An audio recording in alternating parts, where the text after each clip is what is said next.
to introduce Susan Hobson Gilmore. Fact, she is the great niece of Dicksie Bandy, the topic of tonight's lecture. And her maternal grandfather, Richard Bradley, was Dixie's youngest brother. So what about Susan? Where is Susan? There here. Susan is a native of Bartow County. She is the daughter of Dot and Reed Hobson, yes, and married to Doug Gilmore over here in the corner running the technology. They have 3 children, Bradley, Jessica, and Tyler. And Bradley's one with the smart mouth over there. She was educated at Adairsville High School and Center College in Kentucky, and she earned her master's degree from Walden University. She's a retired teacher, having taught for 33 years in grades K through 7. She served as a councilwoman for the city of Adairsville, and she also chaired the Downtown Development Authority and the Adairsville Historic Preservation Commission as well. Pretty impressive credentials. She served several terms in the Bartow County Library Board, and she also led, and I was very impressed to find this out, the construction of the new Adairsville Library. That's pretty big stuff. She recently earned her status as, I suppose, a hobby as a master gardener. So she is also a proud member of EVHS. So if you will, put your hands together and welcome Susan, a Gilmore girl. Thank you, Joe. You're welcome. Dicksie Bandy. She was a school teacher, just like I was, for many years. And she made an impact on Bartow County. In fact, the whole north part of Georgia, which is very impressive. Her father was Dr. Richard S. Bradley, and he was born before the Civil War here in Bartow County, and he's what you call an old-fashioned country doctor. He rode a horse out to the homesteads all throughout the county. He had to mix his own medicine. He dosed out the medicine on the end of the knife and wrapped it in little papers for everyone. Or people came to his house in droves to be fed and to get medicine. He was kind of unusual, the other one. He was kind of unusual for his time because he had a medical degree from Emory University. And he kept up with the medical journals and medical books throughout his profession. That was very unusual. Most doctors at that time had never attended college. Okay. Her mother was Ora Lewis. The Lewises here in Bartow County, Bradley, and she was born in 1869 at Cedar Creek. Okay. She read her husband's medical books, actually, and she actually assisted her husband with the patients very, very often, and then also raised a big family.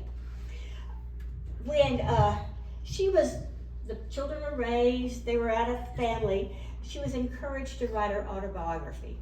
Cora Harris actually was a friend of hers. Her husband had been their family doctor for years, and she for years had been saying, you need to write your story.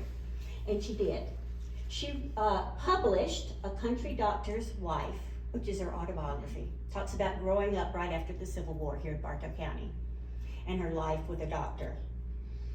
Then a little bit later, she wrote another book, A Rose by Any Other Name, and it's actually a true story of her very best friend that she grew up with here in Bartow County, who went out in 1880 out west and married an outlaw. So that's a kind of interesting story too. Kind of a sideline, Dicksie and her mother back in the late 1940s went out to California. She'd been asked to come by Hollywood. They were interested in making a movie, a Southern movie. Gone with the Wind had done real good, so they were looking for another one to do. and they went out there and met with the executives. However, Cora Harris's book, autobiography, was selected. And in 1951, The Highest Mountain was released about Georgia. But she was in a contest with Cora, so. All right, Dicksie Orlean Bradley was born near Folsom. Her parents had been married for 4 years before she came along, and they thought, that's gonna be our only child. So we will, in good Southern fashion, give her all the family names.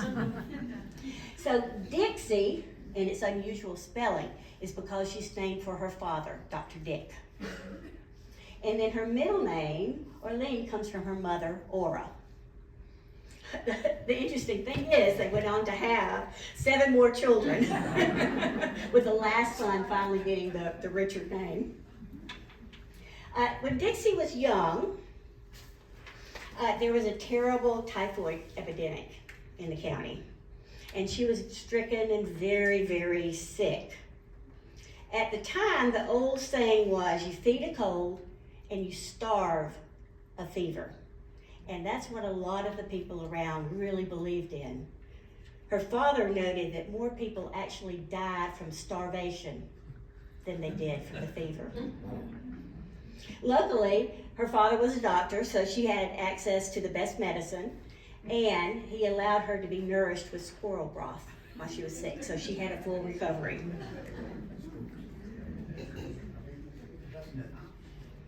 Education. You got to remember, at this time in history, it was not that common for girls to really get a good education. They were lucky if they went to a few years of elementary school. But her parents really thought that that was important, and they insisted on her getting a good schooling. She was homeschooled for a while, and then in 3rd grade, she went to Folsom School. And her teacher was Mr. L.T. Head for years. She attended Reinhardt and then Georgia State College, and she graduated with a teaching degree.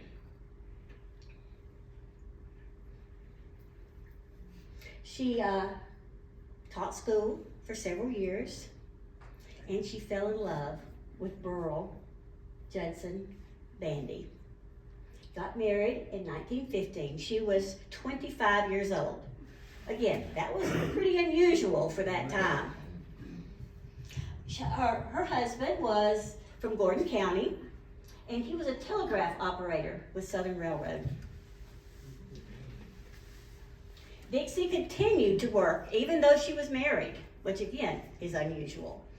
And during World War I, when a lot of the men had gone off to war, she became a telegraph operator in her spare time.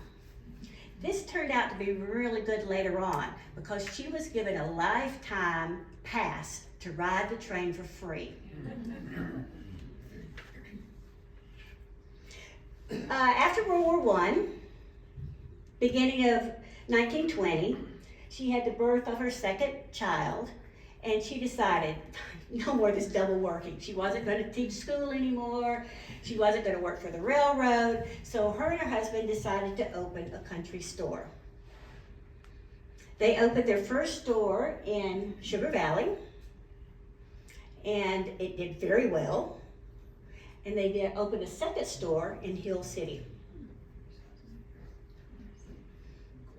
Now, times had always been pretty hard here in North Georgia after the Civil War, but they got really bad during the late 1920s.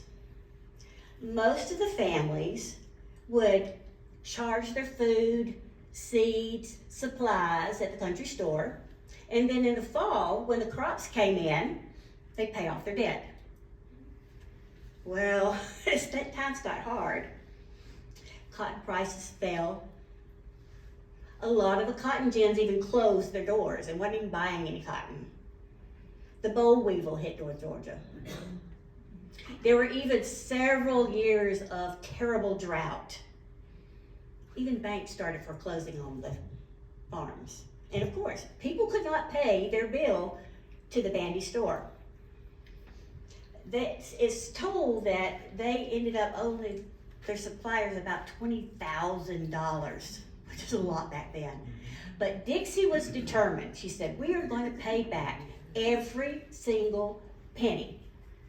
So they had to do something else. She started looking around. What else could they do to get the money? And she went to visit Catherine Evans Whitener. Now, Catherine had taken a colonial method spread that was called candle wicking, and she had clipped the threads to make tufts, a tufted bedspread. And Catherine encouraged Dicksie. She said, you can do this. I know you can. Go ahead. This is how I've done it. And here's some patterns you could even use. So she encouraged Dicksie.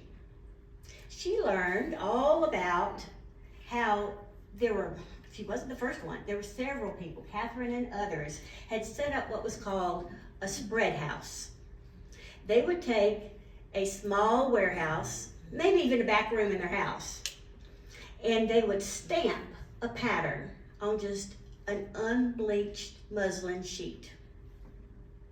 Men, called haulers, would take those stamped sheets, some yarn, and go around to the different farmhouses, and the women in the evening would sit around the fire and they would tuff that pattern. And the children usually would clip the tufts. The haulers would go back around the houses, the farms, collect all those, and take them to the finishing house, the spread house. There, they would take the spreads, boil them in extremely hot water, boil, till the muslin shrunk, and those tufted threads would stay and not pull out. And they would hang them outside to dry, and after they dry, they take a big stick or a broom and they beat the spreads to get the tufts to stick up. The turfers is what the ladies like to be called, made about 10 cents per spread. They sold the finished spreads for $2.50.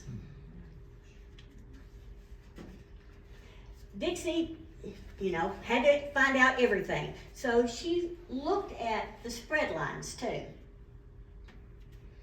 The Dicksie Highway, which could be a whole nother program too. It's fascinating. It was just a collection of old dirt roads that they stuck together on a map. The auto industry, to promote travel, put out these pamphlets and put out a monthly book on what to do and what to see and what to buy along the route. It went all the way from upper Michigan all the way down to Miami, Florida. Now, later in the 30s, a lot of the roads started to be paved, and it ended up being US 41 and 27. So the section between Dalton and Cartersville got known as Peacock Alley because of all those spreads that were hanging out, drying, waiting to be finished. During the 1920s, along this highway, the most popular spread was cowboy and Indian theme.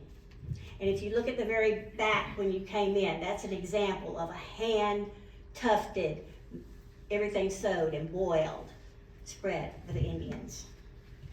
In the 1930s, when it got a little bit more sophisticated, the most popular became the peacock. It outsold 12-1 all the other spread styles. It's interesting, nobody in my family has a peacock spread. It was considered kind of gaudy and nothing, just something a Yankee would like. We won't have it on our bed. So Dicksie talked to all these turfers, talked to the people, found out what patterns were selling the most, at what time, what colors the northerners liked, and used that information to start a business. Her true genius was identifying new markets. There was already a market for the spreads. There were already people making the spreads. She took that and took that knowledge and made it into a very big business. As a woman, you gotta remember, a woman could not even have their own checking account in their name at this time. One of her geniuses also is she always took on the forefront of what was happening, the new equipment, the new machines, the new strategies. She kept up with that. They were usually on the forefront of the first ones doing it. And this was a very rapidly changing industry. So she took what she learned about the spread lines and from Catherine, and her husband, she had to have her husband's name for the company, did J.B. Bandy Company, a spread house. She used the spread house where she contracted out work at first in Sugar Valley. Now, timing here is a little off, okay. She's got antiquated equipment over here. Dicksie had some advantages. Right? She was educated. Now remember, most women didn't even have an elementary education. She knew about keeping businesses. She knew how to keep books. She had been the accountant for 2 country stores.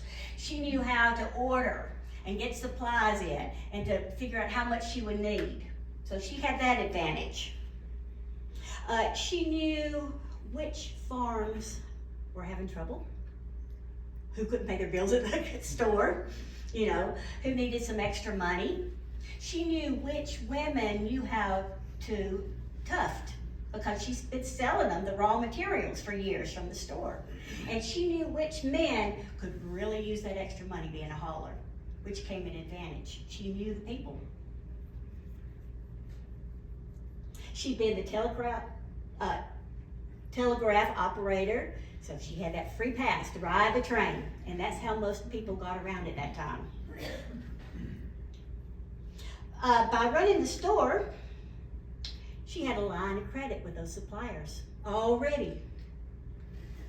She went to the cotton mill in Dalton that she'd been ordering from, and she negotiated, instead of buying just single sheets, she got whole rolls of the muslin at a much better price. She knew the yarn manufacturer in Chatsworth, and she went up there directly and talked to that supplier and got them to make her a much thicker yarn, a 25-ply yarn. And she got them to pre-dye the yarn, which had never been done before, and with the colors that she had researched and knew the Northerners liked, the bright bold colors. With that line of credit with the bank they already had, she was able to buy an industrial washing machine to finish, which made it a lot faster. So, now it's time for her marketing. She's got it set up. She decided not to compete with the other women selling along the highway, selling 1 or 2 spreads a day. She was going to go for high volume. It was the Northerners buying these spreads, so she'd go up north to sell them. She went directly to the northern department stores on the train.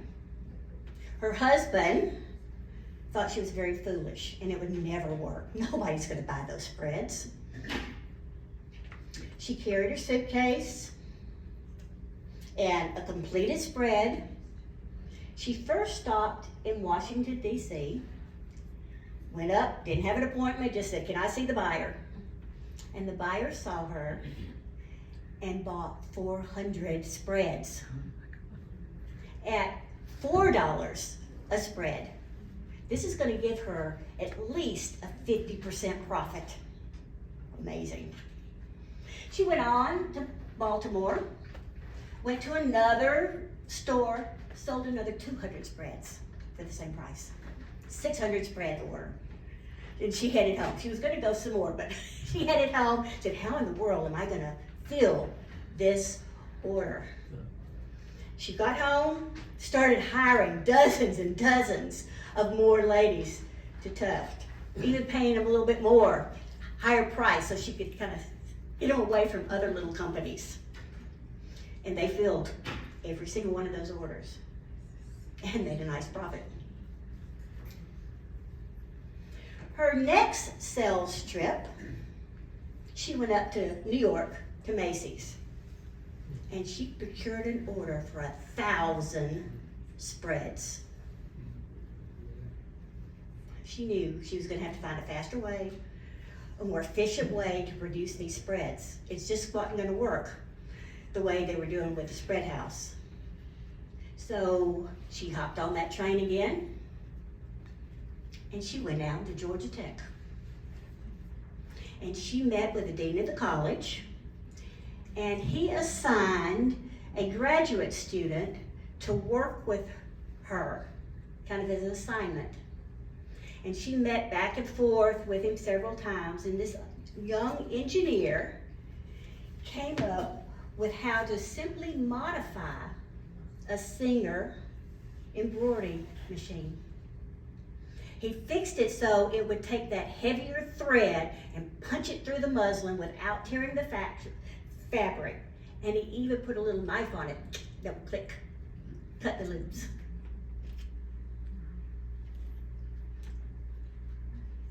So, with that new knowledge, they founded Cabin Craft Tufting Mill in Dalton in 1931. She found some of those industrial sewing machines from a bankrupt tailor and bought them and hired a mechanic because it was easy just to modify them, to change them, to work. She was able to locate an old empty cotton gin that had been closed for a few years, and that Georgia Tech student came up to Dalton and helped lay out the mill to be the most efficient way. This was the first tufting factory ever built. Those sewing machines that they had now allowed for more intricate designs. Much faster to do, more intricate. You could do more colors. The lines started looking like a caterpillar. And if you'll see some of the quilts, the lines changed definitely. It's not just little dots anymore. And so the name of the product changed too. It's now called Chenille, which is the French word for caterpillar.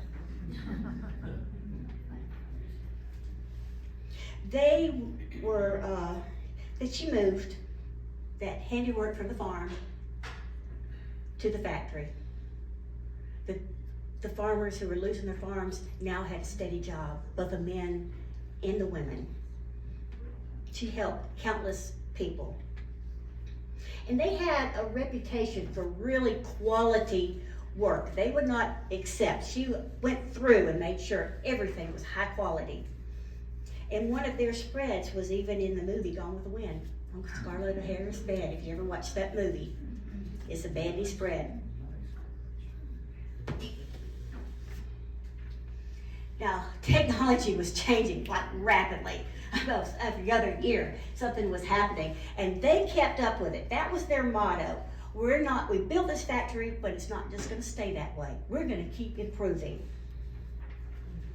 The tufting machines changed to 4 needles, to 8 needles, to 24 needles. They kept getting wider and wider. The Bandys were even noted for doing what's called a tufting gun. You'll see the lady here. And here are the hoops, almost like an embroidery hoop, and she has a gun she's doing it with. And those guns are now used to make custom rugs, even today. In the 1930s, they were the first millionaires in Dalton. The first ones to do good. They were able to hire supervisors, managers, accountants, salespeople. So Dicksie was able to back away from the day-to-day working and start to raise her children. She's got her third child now. But she still kind of kept interest in it, kept going what was going on to keep up. She realized that this chenille fabric could be used for other things. Okay? Other products. Robes. They actually became a fashion statement there for a while. The chenille robe. Swimming capes. The toilet bowl covers. Curtains. Dolls. Other stuffed toys. And small rugs started to be made.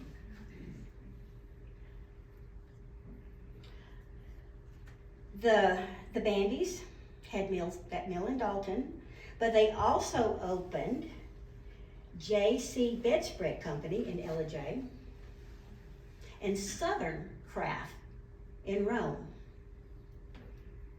Each time they opened it, they were using new material, new machines. In 1940, they opened Bartow Textile here in Cartersville. It was the largest tufting mill in the world at that time. And it didn't just produce the bedspreads, it produced all those other materials we saw. The robes, the rugs. It was kind of unusual for the time because it had its own laundry facility to finish the products. Dicksie and her husband would fly down. Her husband had a small plane. He loved to fly. They'd fly down to Cartersville, and they would stay in the hotel that they owned, the Bradman. I think I'm pronouncing that right. They owned that. Dicksie and Dixie's brother owned the Bradman, and the name Bradman comes from Bradley Bandy put together.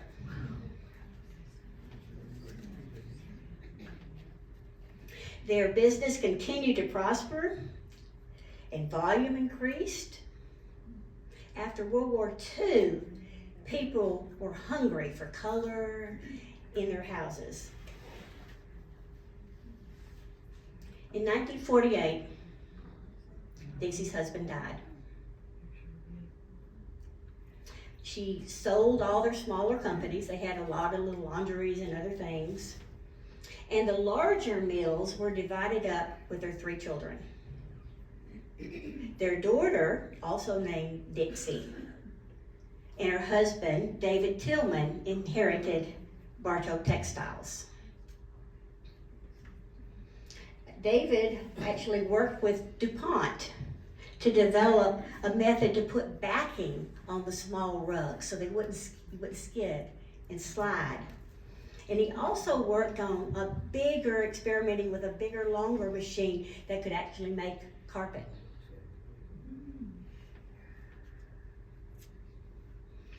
The Tillmans managed this Bartow Textiles to, I believe it's 1954. And bedspreads were kind of going out of style by that time. And it looked like the new trend was going to be those larger rugs, carpet. It was going to take a very heavy investment to put in all new machinery to go full-time carpet. So the Tillmans decided to sell the old machinery and go on to other things.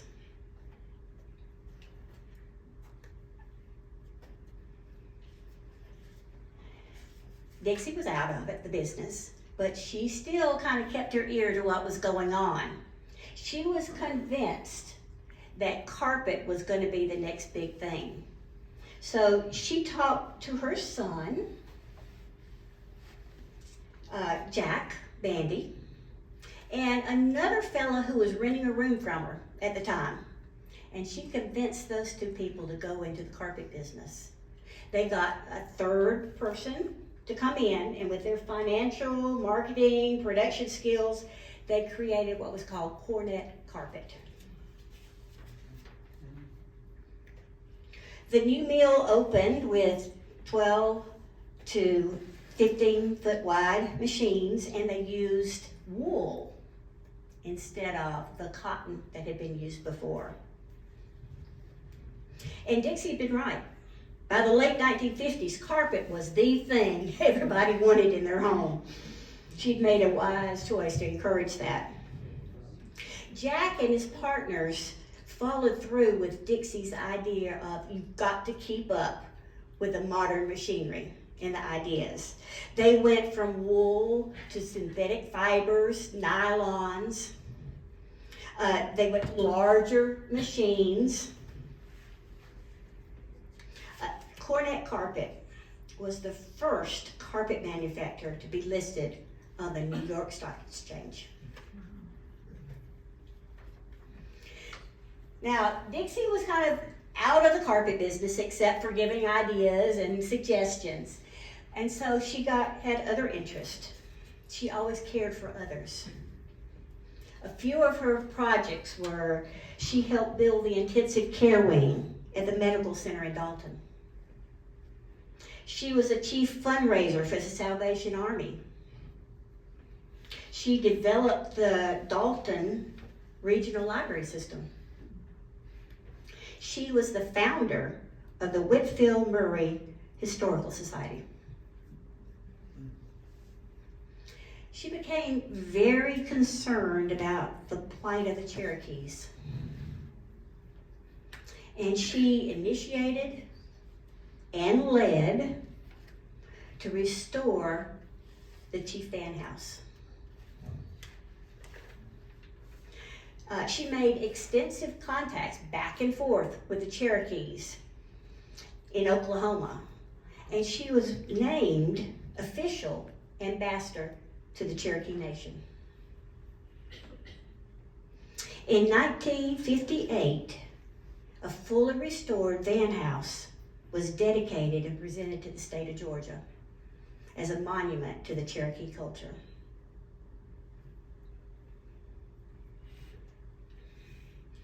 Dicksie passed away in 1971. For her energy and skill in initiating the industrial recovery of Northwest Georgia, and for her social conscience and try to atone for the sins of the fathers, we honor Dicksie Bradley Bandy as a Georgia Woman of Achievement in 1993. She was a very remarkable woman.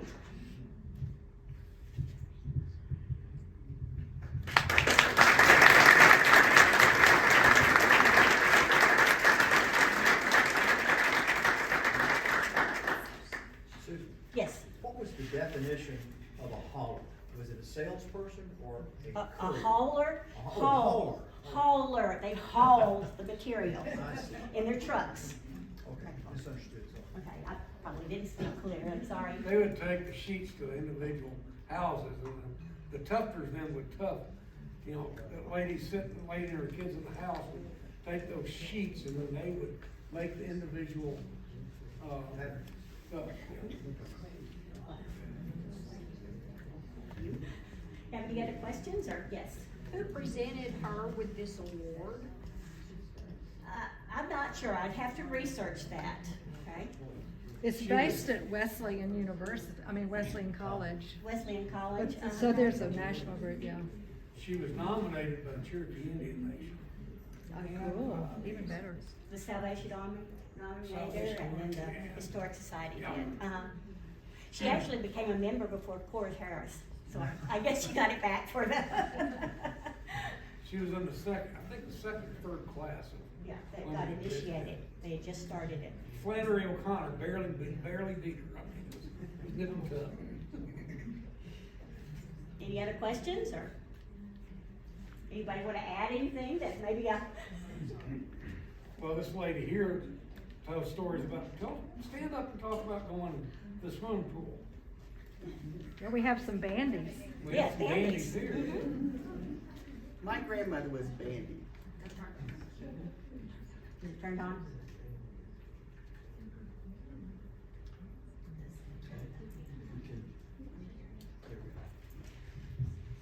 My grandmother was a Bandy. She was Lois Malone Bandy. And she and, Jack was the son. And then my grandmother was actually, part of the whole bandy crew. There were 7 of them, 6 girls and 1 boy. So BJ was the oldest, and then it was all the kids after that. And every year as a youth, we grew up, and my grandmother and all her sisters would go up to the cabin, which is in Hill City. And they would all spend time, a whole week, just the sisters, none of the husbands or anything like that.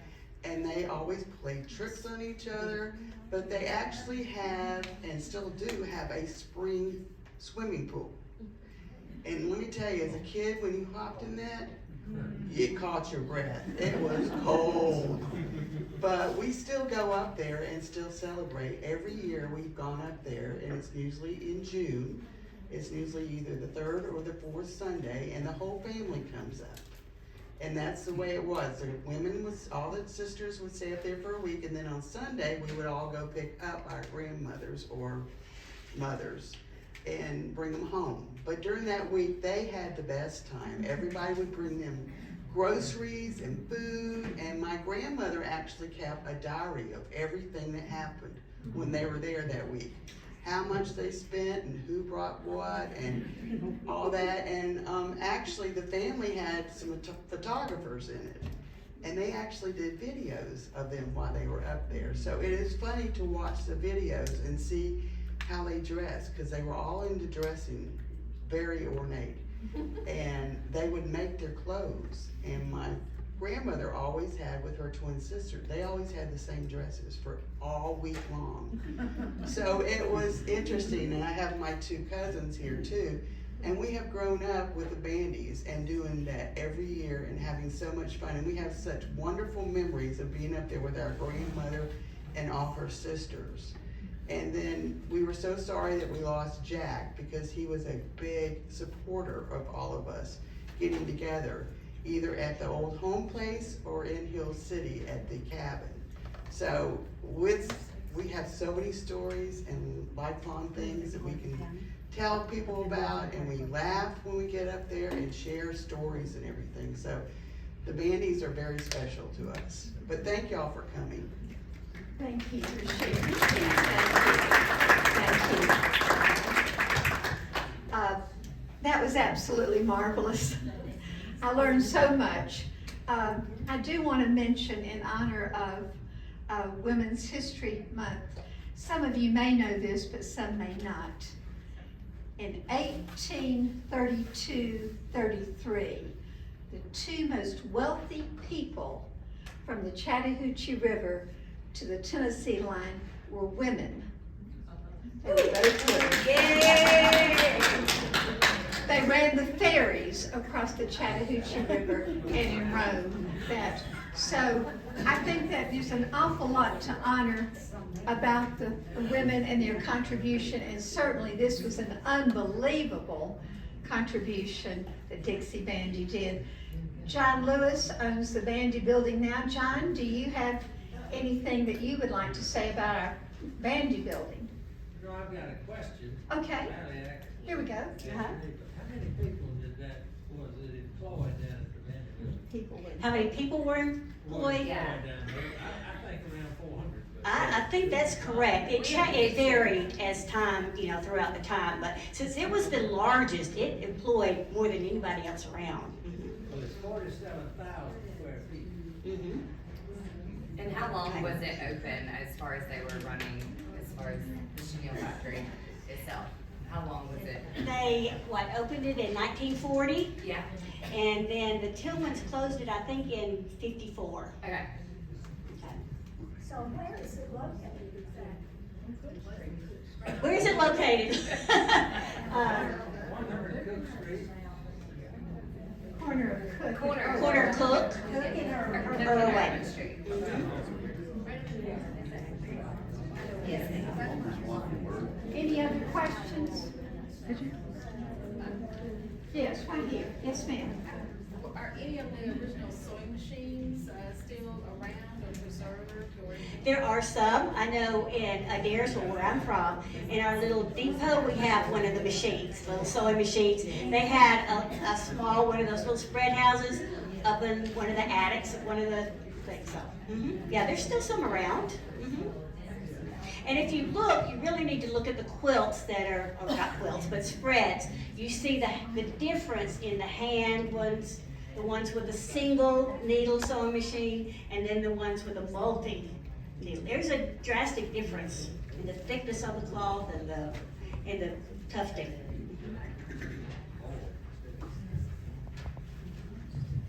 Thank you so much. This was an absolutely delightful lecture tonight.